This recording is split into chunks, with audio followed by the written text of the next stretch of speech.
الحمد للہ رب العالمین والصلاة والسلام علی الانبیاء والمرسلین اعوذ باللہ من الشیطان الرجیم بسم اللہ الرحمن الرحیم رب اشرح لی صدری ویسر لی امری واحلل عقدۃ من لسانی یفقہوا قولی واجعل لی وزیرا من اہلی۔ محترم سامعین، السلام علیکم ورحمۃ اللہ وبرکاتہ۔ الحمدللہ قرآن پاک کا مطالعہ ہمارا جاری ہے۔ سورہ آل عمران کی آیت نمبر 77 تک ہم پڑھ چکے ہیں۔ آج انشاءاللہ آیت نمبر 78، 79 اور 80 پڑھیں گے۔ اعوذ باللہ من الشیطان الرجیم بسم اللہ الرحمن الرحیم۔ وَإِنَّ مِنْهُمْ لَفَرِيقًا يَلْوُونَ أَلْسِنَتَهُمْ بِالْكِتَابِ، اور بے شک ان میں سے ایک جماعت ایسی بھی ہے جو اپنے زبانوں کو مروڑ مروڑ کر کتاب کو پڑھتے ہیں، کتاب کو پڑھ کر سناتے ہیں۔ لِتَحْسَبُوهُ مِنَ الْكِتَابِ وَمَا هُوَ مِنَ الْكِتَابِ، تاکہ ایسا محسوس ہو جیسے وہ کتاب میں سے ہی ہے لیکن وہ کتاب میں سے ہوتا نہیں ہے۔ اسی پچھلی آیات میں چل رہا تھا، ان کا اہل کتاب کا بیان چل رہا تھا، یہودی عیسائیوں کا ہی۔ اب ان کے علماء سوء کا یہاں پہ بیان چل رہا ہے، جن کو برے علماء کہا جاتا ہے، جو کہ علم کو برے طریقے سے بانٹتے ہیں۔ جو اللہ نے ان کو اچھا علم دیا ہوتا ہے اس میں برائی کو شامل کر کے آگے لوگوں میں تقسیم کرنا شروع کر دیتے ہیں، ان کو علماء سوء کہتے ہیں۔ اور بدقسمتی سے یہ علماء سوء تقریباً میرے خیال سے ہر قوم کے اندر موجود ہوتے ہیں، مسلمانوں کے اندر بھی یہ لوگ اس قسم کے موجود ہیں۔ ان کا کردار اللہ تعالیٰ کیا بتا رہا ہے یہاں پہ؟ وہ کتاب کو ایسے زبان مروڑ مروڑ کر پڑھتے ہیں، گھما پھرا کے پڑھتے ہیں۔ اللہ نے جو کتاب دی ہوتی ہے، اللہ نے جو ریٹن آرڈر ان کو دے رکھے ہوتے ہیں، ان کو اس طریقے سے پڑھ پڑھ کر سناتے ہیں کہ ان میں بیچ میں اپنی باتیں شامل کر دیتے ہیں، اور دیکھنے والوں کو یہ محسوس ہوتا ہے جیسے یہ کتاب ہی پڑھ کے سنا رہا ہے، اللہ کی کتاب پڑھ کے سنا رہا ہے، حالانکہ وہ کتاب میں وہ چیزیں نہیں ہوتی۔ یہاں بھی وہی یلونا کا لفظ ہے، تلاوت جس سے نکلتا ہے۔ یلونا کا مطلب لوگوں کو پڑھ کر سنانا۔ تلاوت کے معنی اصل میں یہ ہوتے ہیں، ہم یاد رکھیں کہ پڑھ کر سنایا جائے۔ یہاں پہ تلاوت کا مفہوم عام طور پہ ہم پڑھنا ہی لے لیتے ہیں کہ کوئی تلاوت ہو رہی ہے جو قرآن پڑھ رہے ہیں، نہیں، تلاوت کا مطلب ہوتا ہے پڑھ کر سنانا لوگوں کو۔ تو یہاں پہ ہمارے یہاں بھی اس قسم کا معاملہ ہوتا ہے کہ اکثر ہوتا ہے جی اس وقت درس قرآن ہوگا، جی مغرب کی نماز کے بعد درس قرآن ہوگا، وہ قرآن لے کے بیٹھتا ہے اور سامنے جو سلانے والا ہوتا ہے بس ایک آیت کہیں سے وہ پڑھ دے گا صرف نام کرنے کے لیے، بس ایک آیت کے بعد جب وہ اس کے آگے تفسیر شروع کرے گا، اس تفسیر کے اندر اپنی قصے کہانی سارا کچھ بیچ میں شامل کر کے سنا دے گا۔ سامنے قرآن کھلا پڑا ہوگا، سادے لوگ سامنے بیٹھے ہوئے یہی سمجھ رہے ہوں گے کہ قرآن کی تعلیم ہو رہی ہے، قرآن کا درس دیا جا رہا ہے، سارے کچھ گویا کوئی باتیں سنا رہے ہیں شاید یہ قرآن میں ہی لکھی ہوئی ہیں۔ عام طور پہ یہ رجحان جو ہے لوگوں کے اندر پایا جاتا ہے۔ تو یہ ان لوگوں کا کردار تھا۔ اللہ تعالیٰ بیان کرتا ہے کہ یہ یہودی عیسائی جو تھے، یہ لوگ جنہوں نے اپنے دین کو برباد کر دیا، خراب کر دیا، اس میں تحریفات کر دی، کچھ کا کچھ عقائد لوگوں میں شامل کر دیے، ان کا یہ طریقہ کار تھا جو کہ بدقسمتی سے ہمارے اندر بھی آ چکا ہے۔ اللہ تعالیٰ صاف کرے گا وما ہوا من الکتاب، حالانکہ وہ کتاب میں نہیں لکھا ہوتا جو کچھ وہ سنا رہے ہوتے لوگوں کو۔ وہ یقولون ہوا من عند اللہ، وہ کہتے ہیں کہ دیکھو یہ اللہ کی طرف سے، اللہ نے یہ ہمیں تعلیمات دی ہیں۔ اس طرح کے فحش کے بارے میں بھی قرآن پاک میں آتے ہیں کہ وہ اللہ تعالیٰ کی طرف فحش کو بھی منسوخ کرتے تھے کہ اللہ تعالیٰ نے یہ فحاشات بھی جو ہم کرنے بھی اللہ نے حکم دیا ہے، اللہ نے صاف کو کاٹا کہ اللہ تعالیٰ فحش کا کبھی حکم نہیں دیتا۔ یہاں پہ اسی قسم کی بات ہو رہی ہے کہ وہ کہہ دیتے ہیں کہ دیکھو اللہ کی طرف سے، حالانکہ وہ اللہ کی طرف سے نہیں ہوتا۔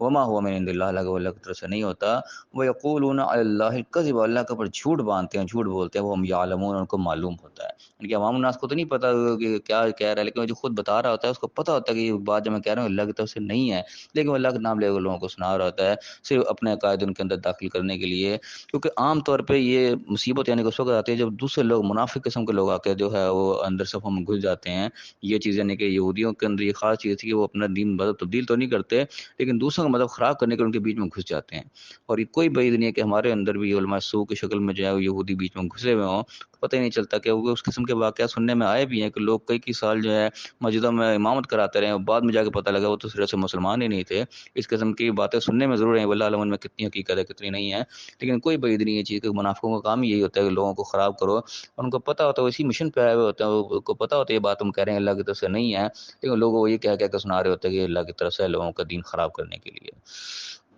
اگلا فرمایا کہ ما کان لبشر، کسی بشر کو یہ لائق نہیں ہے، کسی انسان کے لائق نہیں ہے ان یؤتی اللہ الکتاب والحکم والنبوۃ، کہ اللہ تعالیٰ تو اس کو دے کتاب، دے اللہ کے ریٹن آرڈر بھی اس کے پاس آئیں، اللہ تعالیٰ حکم کو دینے کے اس کو اہل بنائے کہ وہ لوگوں کو حکم دینے کے قابل ہو، ایسے پوسٹ پہ اس کو بٹھا دے، وہ نبوت، اس کو نبوت بھی عطا کر دینے کہ اللہ نے نبوت بھی جن کو دے۔ انبیاء کو بھی اللہ تعالیٰ لسٹ میں ہے کہ انبیاء کو بھی اختیار نہیں تھا، کیا کہے کہ ثم یقول للناس، پھر لوگوں سے یہ کہنے لگ جائے کہ کونوا عباد لی من دون اللہ، کہ اللہ کو چھوڑ کر تم میرے عباد بن جاؤ، میرے بندے بن جاؤ، میرے غلام بن جاؤ، یعنی جس طرح میں کہہ رہا ہوں تم اس طرح کرنا شروع کر دو، مجھے اللہ نے اتھارٹی دے دی ہے، مجھے علم دے دیا ہے، اب جس طرح میں کہہ رہا ہوں تم وہ چلو۔ اب یہ اس چیز قسم کے جو سیرتوں کے اوپر آج کل ہمارے کئی لوگ جو ہیں کو پیر بزرگ وغیرہ مانا جاتا ہے، وہ سمجھو کہ یہ سیٹ سنبھال کے بیٹھ جاتے ہیں، وہ اپنے مریدوں کو اپنے پیروکاروں کو ایسا حکم دینا شروع کر دیتے ہیں گویا کہ ان کو خدا بن کے بیٹھ گیا ان کے اوپر، ان کو اللہ نے ایک پوسٹ دے دی ہوتی ہے، ان کو کچھ علم دے دیا ہوتا ہے، ان کو حکم جسے کہ حکمت دے دی یا حکم دینے کی ان کو ایک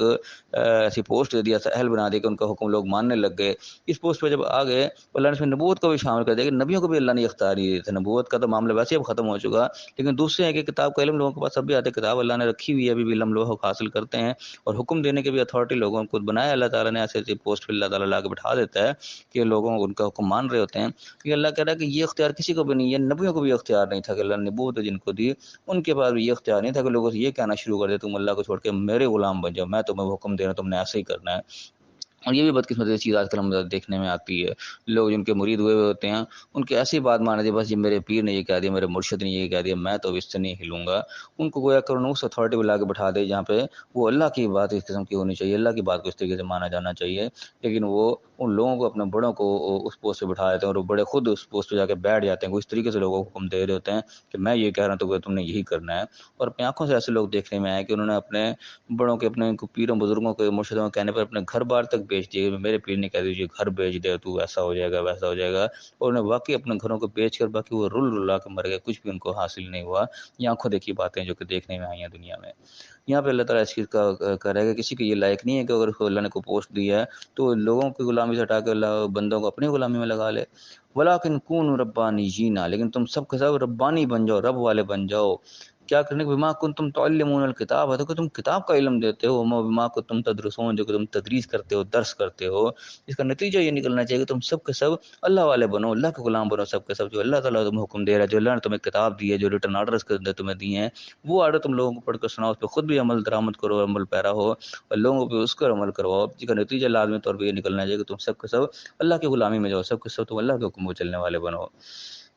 اور فرمایا کہ ولا یامرکم ان تتخذوا الملائکۃ والنبیین اربابا، اور یہ بھی نہیں کہنا چاہیے کسی کو بھی کہ تم فرشتوں کو یا نبیوں کو جو ان کو تم رب بنا لو، ان کو تم ارباب بنا لو۔ اپنے رب بنا لینا کیا معنی ہوتا ہے؟ رب ہم پہلے پڑھ چکے کہ رب کا معنی اصل میں ہوتا ہے مالک، اونر، یعنی کہ جس کو ہم اپنا مالک سمجھ لیں، ہم اس کو اپنا اس کا ہم غلام سمجھ لیں اپنے آپ کو، کہ ہم اس کے غلام ہیں، وہ ہمارا مالک ہے۔ جو مالک ہوتا ہے، اونر ہوتا ہے، اس کا پھر آرڈر چلتا ہے، وہ جس طرح مرضی اس کو چلائے، اصل میں پھر مالک کا ہی آرڈر چل رہا ہوتا ہے۔ کسی کو بندہ خرید لیتا ہے، کوئی میری مشینری ہے، کوئی میری گاڑی ہے، کوئی میری موٹر سائیکل کا میں مالک ہوں، اب میرا کام جو میں کروں گا، وہ میری گاڑی ہے، جو بھی چیز ہے، وہ میرا حکم مانے گی، میں نے اس کو دوڑانا ہے تو اس نے دوڑ پڑنا ہے، اس نے یہ نہیں دیکھنا کہ ایکسیڈنٹ ہو جائے گا، کچھ بھی ہو جائے گا، چاہے وہ گاڑی تباہ ہو جائے، لیکن وہ میں جب اس کا مالک ہوں تو جیسے میں آرڈر دوں گا وہ ایسے چل رہی ہوگی۔ یہ ایک ویسے ایک دنیاوی مثال ہے کہ جو انسان کسی کو ملکیت سمجھ لیتا ہے کہ یہ میرا مالک ہے، تو اس کا آرڈر ماننا پھر اس کے اوپر لازم ہو جاتا ہے، اس سے انکار نہیں کر سکتا۔ تو یہ ارباب، یہ رب ہونا، یہ مالک ہونا، یہ صرف اور صرف اللہ ہی کے سے ہوتا ہے، اللہ کے سوا کوئی رب نہیں ہمارا ہو سکتا۔ تو اگر کسی اور کو ہم نے یہ اتھارٹی دے دی کہ بس جو اس نے حکم دے دیا وہ ہم نے ماننا ہی ہے ہر حال میں، ہم اس کے غلام بن گئے، تو گویا کہ ہم نے اس کو اپنا رب بنا لیا، اس کا ہم نے اپنا مالک سمجھ لیا کہ بس یہ میرا مالک ہے، جو یہ کہے گا میں تو وہی کروں گا۔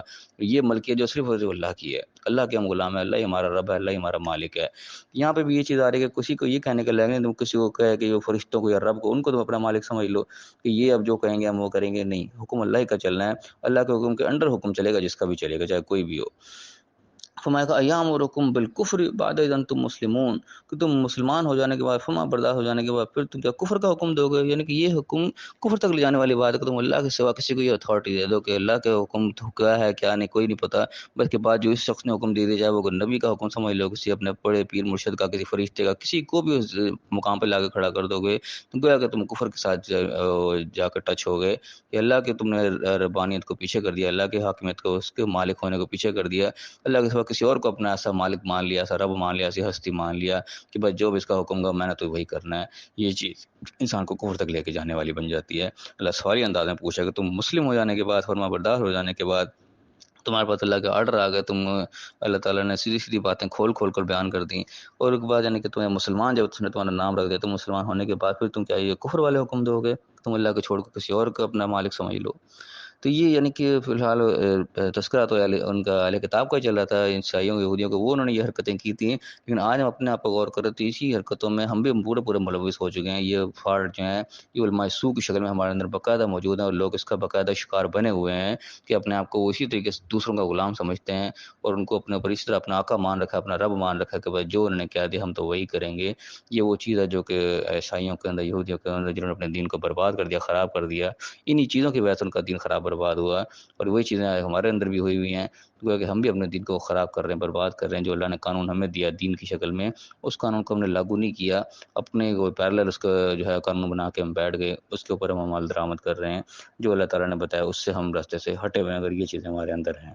تو ان واقعات کے اندر سے یہ سبق ہوتا ہے کہ ان لوگوں کو ہم دیکھیں، ان لوگوں نے کیا غلطیاں کی پچھلی قوموں نے، جن کی وجہ سے ان کے اوپر عذاب ہے، اللہ تعالیٰ سے ناراض ہوا، ان کو مغضوب علیہم کیا والضالین کہا ان لوگوں کو۔ تو بہرحال یہ چیزیں جو ہے ہمارے اندر اگر ہمیں نظر آ رہی ہیں، ہمیں ان سے بچنا چاہیے۔ اپنے آپ کو کسی کی غلامی سے ہم نکال کے صرف اللہ کی غلامی میں ہم ڈالیں، کہ اللہ نے جو حکم دیے ہیں وہ ہمیں سمجھ میں، ہمیں پتہ ہو اللہ تعالیٰ نے کس موقع پہ ہمیں کیا حکم دیا ہے، اس کے مطابق ہم عمل کریں۔ اس کے مقابلے میں اگر کسی اور کا حکم سامنے آ رہا ہے اس کو ہم پیچھے کرتے ہیں، کیونکہ حاکمیت اللہ کی ہے، ملکیت اللہ کی ہے، پوری پوری کائنات ہم خود اس کی ملکیت ہیں سارے کے ساری۔ جو ہمارا مالک ہمیں آرڈر دے گا ہم نے وہ کرنا ہے، اس چیز کے اوپر ہمارا فوکس ہونا چاہیے۔ اللہ تعالیٰ میں صحیح سمجھنے کی، صحیح عمل کرنے کی توفیق عطا فرمائے، اور دنیا اور آخرت دونوں جگہ کامیاب فرمائے، آمین۔ وآخر دعوانا الحمد للہ رب العالمین۔